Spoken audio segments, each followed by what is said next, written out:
Failing for want of a second, we'll move now to item number 10.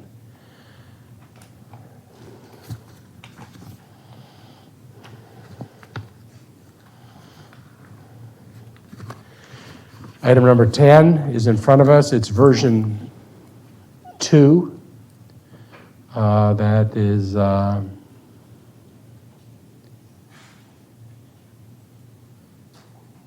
front of us. Hang on a second here.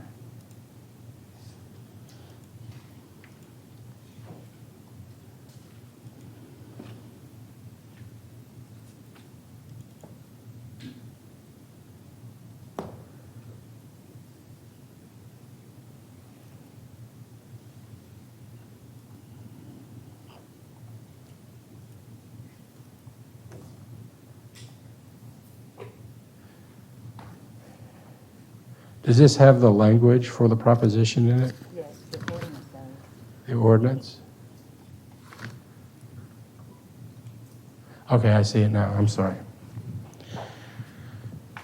So we've been presented with an ordinance. This item here, which is item number 10. Is there a motion to approve this item number 10?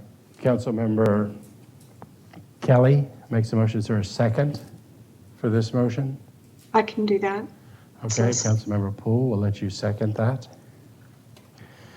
Colleagues, we've been presented with an initiated ordinance. Since we're not going to adopt it, we have to set this on the ballot. The initiated ordinance has a caption associated with that was circulated with the petition, and some have argued that our city charter requires the council to use the caption in the circulated petition as the proposition that's placed on the ballot for a for or against vote. The caption language in Article 5 of our charter that these proponents point to has been there essentially in that identical form for nearly 70 years, since I think 1953. I'm not aware of a Austin City Council ever adopting a petition's caption as the proposition language based on legal advice that this is what is required by the charter. I'm also not aware of any court having ruled that that's what a council has to do.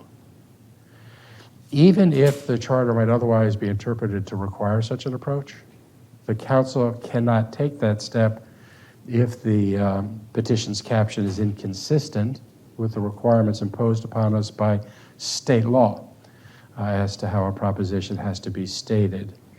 And we know that it is the council's duty, or collective duty, under the Texas Election Code to adopt appropriate language for the proposition that puts an initiated measure in front of the voters for an up or down vote. This duty, as articulated by the courts, doesn't compel us to blindly adopt a caption's language as the proposition. In fact, state law forbids the council from doing so if taking such steps would not present a fair picture of the initiated ordinance to the voters. And this makes sense because otherwise those circulating a petition could just add a caption that doesn't match what the initiative is asking the city to do or to change or to add. A remedy that would have us reject a petition that was signed by people who intended for that petition to be put on the ballot, to reject it because a caption was insufficient to give a fair picture, clearly would not be something that I think the public would accept, nor would it, I think, be a fair, efficient, proper running of government. So if the charter language is not the guide, then what are the rules we have to be guided by when we're picking language and we refer then to state law and direction. The caption or proposition cannot contain an affirmative misrepresentation of the ordinance, and the proposition or caption cannot leave out key features of the initiated ordinance. This is state law. We are bound by it. We cannot and should not ignore it, regardless of what our charter might be interpreted to say. So comparing the substance of the initiated ordinance with the caption that accompanied it when the petition was being circulated, based on the discussion that we've heard since the initiated petition was certified by the clerk, I find, and I think others of us on the dais have found some pretty significant problems associated with the omission of key features. The caption omits the following key features of the initiative. And the first one is cost. I think that in some respects that is the most salient key feature of this resolution. This resolution is in essence ordering a budget action. It's ordering a specific spend, and it is a huge spend. But yet the fact that the voters voting for this would be potentially incurring such a significant cost and liability is not mentioned at all in the petition caption. The petition caption does not reference the minimum police staffing levels that are described in Part 2 of the initiated ordinance, which is probably the second most salient feature of this petition, because it sets a very specific staffing level. The petition's caption does not reference minimum levels of community engagement required of the police force, which is a key feature that's found in Part 2 of the initiated ordinance. There is no reference to training mandates found in the proposed ordinance at all. So based on these admissions, it's my view that the council would not be following the guidance and requirements of state law if we simply accepted the exact language of the petition's caption in choosing the language of the proposition that is to be on the ballot. Therefore, this motion containing the proposed language that actually provides a fair picture of the proposition and contains the key features would read, shall an ordinance be approved that at an estimated cost of $271.5 million to $598.8 million over 5 years, requires the city to employ at least 2 police officers per 1,000 residents at all times, requires at least 35% of patrol officer time be uncommitted time, otherwise known as community engagement time, requires additional financial incentives for certain officers, requires specific kinds of training for officers and certain public officials and their staffs, and requires there be at least 3 full-time cadet classes for the department until staffing levels reach such a specific level.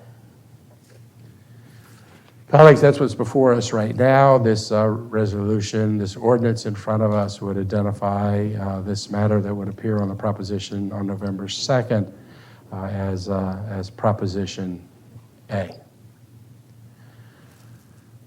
Colleagues, further discussion on this item? Mayor Pro Tem. Feel free to redirect if after we're done discussing the item is the more appropriate time. But we had multiple callers earlier who made reference to the item and had concerns, and I just wanted to make certain that people didn't think that there was something that we as a body could do about their petition concerns. So do you suppose now or after we discuss this item is the time for us to see if staff can come up and talk to folks about what our options are there? We can certainly have staff come up if you wanted to have staff come up to speak to this now. I think it'll be brief, just a matter of the city council does not have the power to do anything with this petition. I just want folks to know that we just can't do anything. And I think having the professional speak to it would be great. Okay, let's bring up our clerk. Mayor and Council, Jeanette Goodall, I will try to address that question. Under state law, once a petition has been certified, Council has the option of either adopting it or ordering an election. As far as the questions regarding wanting to have their signatures removed from the petition, state law requires that an affidavit be filed with my office prior to the filing of the petition. Once the petition Can you is bring back filed, copies of these? any affidavit that would get filed after that date would be invalid under state law. For this petition, we did receive calls and emails regarding the process for having their names removed. Any of those that were received prior to the filing, we provided them with the affidavit form and instructions, but we did not receive any prior to the filing of the petition. If that answers your question, if not, please let me know. Very much so. Thank you. I appreciate it. And I think the last thing I would say is if you could just confirm, so there's nothing we can do about the folks who want us to, it's done. What could be done is done. That is correct. Council has two options, and law can correct me if I'm incorrect, either to adopt or to place the measure on the ballot. And then the voters. Oh, I'm sorry. I was referring to the petition specifically, but thank you. I think you answered the question. Yeah, the only options you would have would be to discuss putting forth charter amendments on the petition process for future petitions. I think we'll definitely look into that. My staff and I have been talking about it briefly. I'm happy to talk to you about those. I'd appreciate that very much. Thank you, Jeanette. Further discussion on this item, Councilmember Kassar? Mayor, because the ballot language includes the range of costs, I would like Mr. Venino to just very briefly talk about his memo to us on that resulted in the cost that is put on the ballot. So I know you have a longer, I know as our Chief Financial Officer, you have a longer memo on the cost, but will you lay out for us, especially because it has sometimes been said that this is about 2 officers per 1,000, but your memo lays out that it could indeed be more at a significantly higher cost. So if you could walk us through that, that would be great. Sure. So the proposal does call for 2 officers per 1,000 employed. And so to have 2 officers per 1,000 employed at all times, we will essentially need to overhire because of the way our cadet classes run. If we want to ensure that we're always 2 officers per 1,000 employed or higher, that necessitates us to overhire. Another parameter is the 35% uncommitted time, sometimes called community engagement time, proactive time. Achieving that target in conversations with our police research team, we believe that we would have to go beyond 2 officers per 1,000 employed in order to achieve a 35% uncommitted or community engagement time without having unacceptable impacts to our emergency response capabilities. That number comes out to more like 2.35 employed. With the same caveat, to get to 2.35 employed, we would need to overhire beyond that amount. Understood. And if we were at a population of about 1 million, 2.35 comes out at 2,350, Right. which is roundly about 600 more officers than we have employed today, more or less. More or less, and then we also looked at it over taking a look into the future, of course, based upon population growth, we will have to continue to add officers in order to maintain those ratios. And when you start talking about hundreds of officers, you run into the very real dynamic of where are they all going to be housed? And so looking into substations and current facility capacity and where would we be able to house these additional officers. Of course, there's vehicles costs and equipment costs that all have to go into that equation. So as the mayor mentioned,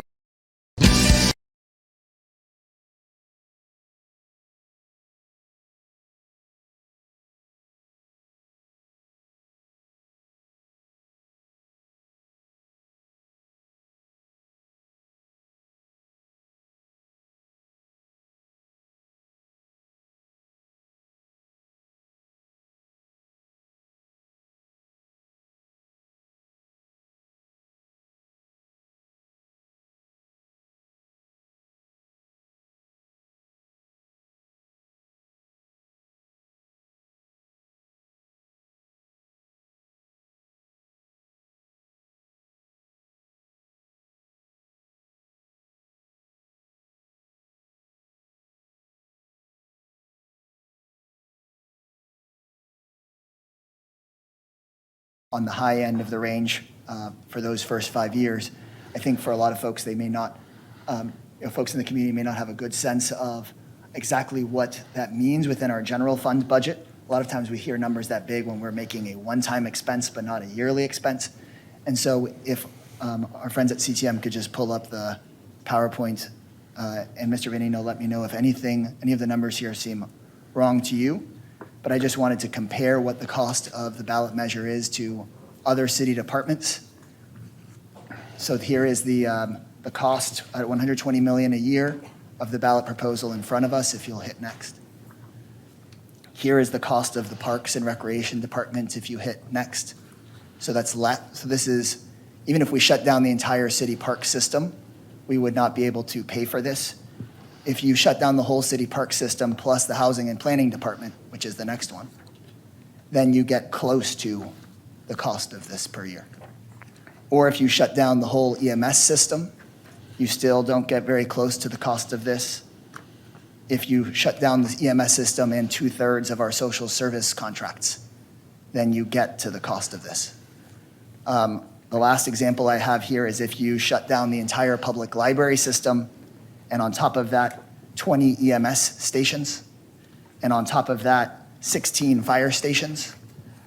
On top of that, you can keep clicking through. So the cost of the ballot item is the entire public library system, 20 EMS stations, 16 fire stations, the entire animal shelter, which is next. And then on top of that, one more, all 22 neighborhood pools and Barton Springs. So just to get my math right here, to get to $120 million a year in the general fund, the library system is $58 million. EMS stations cost about $1.1 million a year to staff. So 20 EMS stations at $22 million. Fire stations cost just over $1.5 million to staff, so 16 fire stations. The animal shelter costs $9 million to run, according to Animal Services. And then all 22 neighborhood pools plus Barton Springs cost about $5 million to run each year. So Greg, I hate to interrupt, but I'm being told that your slides are not showing up for the public. I can see them, and I'm hearing that they're now showing, so. Okay, so they're up now. Okay. Yep. Okay. Well, we'll make sure to share them out. And then the last example I did want to show was on the next slide. What if we made staff reductions across city departments in the general fund, just so people understand the cost? So here you have a pie chart that shows not support services or the enterprise fund, but our general fund. It does not include the police budget because under HB 1900, we cannot reduce the police budget. So here you have our general fund. The biggest chunk is fire. The next biggest is EMS and social services and public health, parks and libraries, and then housing, animal services, and the municipal court. Then you can see next to it the $120 million it would cost, which is, as you can see, a significant portion of the general fund. So what I asked was, if we just made proportionate cuts to each department in order to keep the budget the same, what would those cuts look like? So if you'll go next. So what would this look like in staff reductions? So the first biggest would be to the fire department at 40 million. That is 400 fewer firefighters. But that 40 million, of course, is just a third of the cost. So then you would have to go to the EMS department to make, or sorry, parks and libraries to make a proportionate cut. That's $30 million. I calculated this at $75,000 per civilian. That's the median salary and benefit cost of civilian employees. So it would be those 400 firefighters and the 400 parks and library staff. And EMS is the next biggest part of the general fund budget. Proportionate cuts would mean 210 fewer medics. And the figures appearing that is 210. The next cut would be to health and social services at 75K per civilian. That is 255 fewer health and social service staff. And then the last piece would be 10% of our budget. General fund budget is the courts, housing, and animal services. That would be 160 fewer of those positions.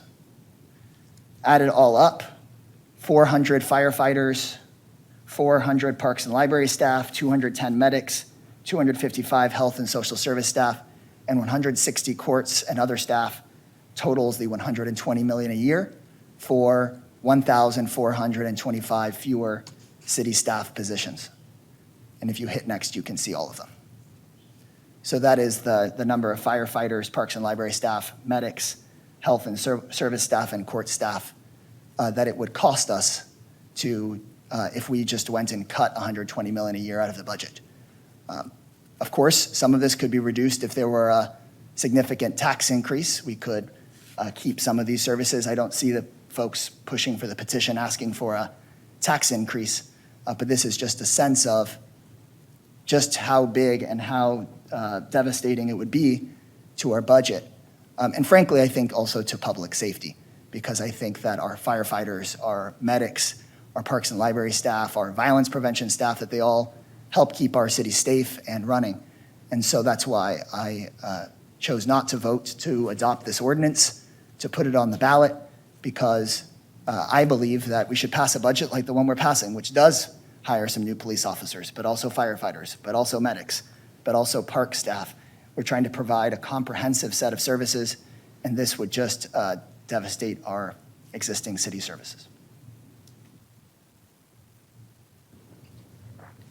Councilor Qatar, can you put a copy of that presentation to backup, give it to the clerk?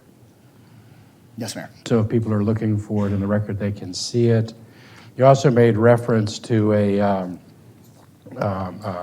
memo written by Ed Benino, August 10th, 2021. That was the fiscal analysis of this. Can you also please post that in backup so if someone wants to see it, they know how to easily find it? Yes, Councilmember Kelly. Thank you. Mr. Vaninu, my understanding is our firefighters have civil service protection, is that correct? They do. Okay, so we wouldn't be able to just cut 400 positions of the fire department overnight in order to make up that part of the budget, correct? I would really need to defer to our Human Resources Director, our Labor Relations Officer. I'm not aware that there's a protection against a reduction in force in our labor contract, but I would really need to defer to them. Okay, if you could circle back with me about that, that'd be great. I do appreciate the visualization from Councilmember Kassar and the work and effort that went into that, but I would want to make sure that that's an accurate statement. I don't know if you could speak to it. I sure can. While we could go and look at the provisions as it relates to reductions in force, part of what I'm visualizing here is not layoffs, because obviously I would do everything I could to prevent any layoffs at our city. What it does visualize is if we were to make proportionate cuts, what that would take. It also visualizes what we could not pay for otherwise. And so in another world, if we had 120 million more dollars, that is the kind of positions that we could add. So again, this is not me making a proposal to lay off our staff. It is just showing if there was a $120 million impact to our budget and we proportionately had to cut in each department, then if you take the salary and benefits that our staff use to calculate those positions, those are the positions as they appear. And then the fact each fire station or each EMS station that would close, or the whole public library system or the whole park system, that is pulled from the all funds summary document in our budget as presented to us in July. And I appreciate that clarification there. I think it's important for the public to be able to visualize where cuts could happen, but they would come from somewhere. So thank you. Okay? Councilor Fuertes. And then Councilor Poole. 120 million, my gosh, hearing that number is just staggering. It's a striking number to hear as an elected official, to know that our hands would be tied, knowing that that would be the size of our entire library system and all of our pools. You know, the library in my district, it was critical during this pandemic and continues to be. It's where our community goes to get tested for the vaccine. At one point, it was where, where our community go. At one point, it was where our community went to get tested, and now it's a vaccine center. And it has been, as you all know, our libraries are the nucleus of our neighborhood. And just knowing that this amount, this impact, should this proposition pass, would have on our community, would have in our ability as local elected officials to ensure the safety of our community, which includes our EMS, which includes our firefighters. It's just staggering, and I hope our public is tuning in and is engaging in these next few months to see what that fiscal impact could be on local government and how that could translate into some really harsh cuts, if so. Yeah, I have to agree. I find this item to be fiscally irresponsible and certainly not a very conservative approach to our municipal budgeting. It ties our hands financially, and for that reason alone, unchecked increases to future budgets where this council and future councils would have no real say. For that reason alone, if I could vote no on item 10 today, I would do that. Instead, I will vote to put it on the ballot and hope to educate the community sufficiently so that they understand how fiscally irresponsible this measure is. Thanks. Okay. Mayor? Yes, Councilor Kitchen. Yes, I would just echo what my colleagues have said. The other thing about it is it's not effective. I think that we all share the concern with our community that we continue to be a safe community, and we all understand that we need police officers to help us be safe. This doesn't do this. It's not effective. The requirement for 2 officers per 1,000 is not hitting the bullseye in terms of what we need for safety. We had a very good conversation earlier this morning about the importance of actually analyzing why we have violence in the community and directing our solutions directly at that so we can be sure and get effective results. We had a good discussion about why simply relying on measures, per capita type measures for officers is not going to get us the result that we want. And we don't even know that 2 officers per 1,000 is the right number. So I think that given the high cost of this, the fact that it's not going to be effective, I can't support it. I mean, I have to vote to put it on the ballot, but I hope we have good conversations with the community like we had this morning with former council member Bill Spellman and Professor Spellman, who's a national expert on how we can keep communities safe. And as he said, this measure, 2 officers per 1,000 is not effective. We obviously need more officers in the future, but we've provided for that. We have future cadet classes coming forward, and we'll continue to provide for that. So I think that it's important that we keep our community safe, that we continue as a safe community as we've been in the past, but we really need to know that we're doing that. And bankrupting our, tying our hands, bankrupting our budget in a way that's not effective for safety is just not the way to do it. Councilmember Mayor. Alter. Councilmember Ellis and Councilmember Alter. Thank you, Mayor. I agree with a lot of these sentiments that my colleagues are sharing. I'm also very seriously concerned at what the testimony we heard this morning claimed that people may have been misled or didn't know what they were signing. And then subsequently, at least one person said they asked to have their name removed and was not aware of how the clerk's office can handle removing your name from a petition. That's extremely unfortunate to hear. And so on top of the other concerns that my colleagues are sharing here, I really hope that people aren't doing this with petitions if that's the case, because that's really unacceptable and not a part of our democratic process as far as I'm concerned. Councilmember Alter. So this petition is fiscally irresponsible, as Councilmember Kassar indicated. It is socially irresponsible, as Councilmember Kitchen has mentioned. There's a lot of questions about the validity of this petition, as Councilmember Ellis has raised. And then I would add that I think it is also legally questionable. Our charter does not allow a voter-initiated ordinance to appropriate money. That's not on the ballot, and we have to vote to put forward a petition if it comes with signatures that have been validated, but I think we also need to keep that in mind. Finally, I wanted to just add one more piece to what Councilmember Kassar said about the cost.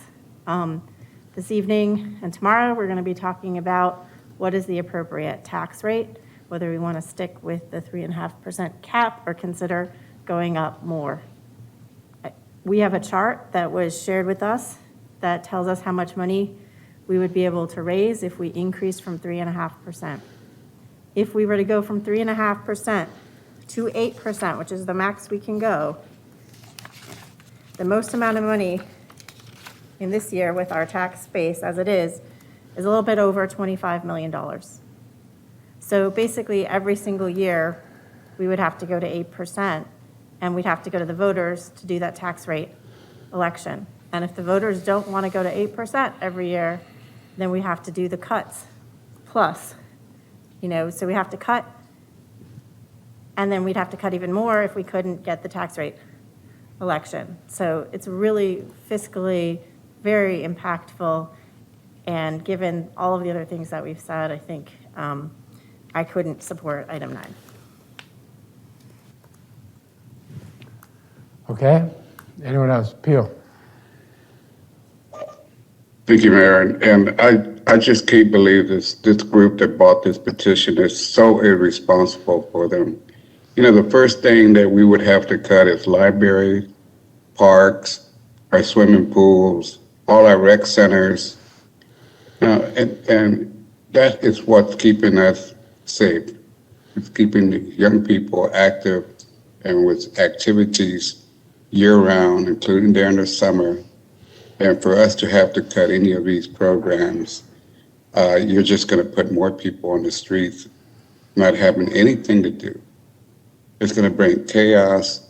I just cannot believe that this group did not do their homework and file something like this. And I've been through some of these surveys that they put out there, and it's so misleading. They ask you if you agree with this, and then they reverse the question on a second question, and then they keep doing that until to confuse you so that they can get a good survey out there. And that's not the way that Austin operates. And I hope our citizens, really wake up to see what they're trying to do to us and vote it down. Thank you. Okay. Colleagues, anybody else before we take a vote? Yes, Mayor. Yes, Councilmember Tovo. Yeah, thank you. Thanks to my colleagues and especially to those who really articulated well the financial costs of this petition. Thank you to Mr. Venino for laying those out. You know, this does, as my colleagues have said, well, let me start with Councilmember Alter, what you said about it being legally questionable. I share that viewpoint. I think it is in conflict with our charter and would really caution anyone who's considering voting for it to make sure they understand that before they cast their ballot. As one of my colleagues said, this absolutely does tie the hands of the city in terms of our future budgets, and it ties us to unsustainable increases. Anyone who is thinking about voting for this measure should really take a look at the city budget, understand well the impact of being tied to this unsustainable cost, and make sure that they understand that if this measure passes, we would have to cut city services across most city departments. I absolutely support having a safe city. As we've discussed, the city manager's budget this year includes funding for police academies. I intend to support those. But this budget, this petition that has been brought forward for the voters is hugely of concern. And again, I really want to make sure that anybody who is considering voting for it really well understands the budget and understands the impact that would happen in terms of the cuts to city services across all of our city departments. Okay, thank you. Any other All right, ready to take a vote? This has been moved and seconded. Those in favor of item number 10, please raise your hand. I'm showing that as being unanimous on the dais. This item is put on the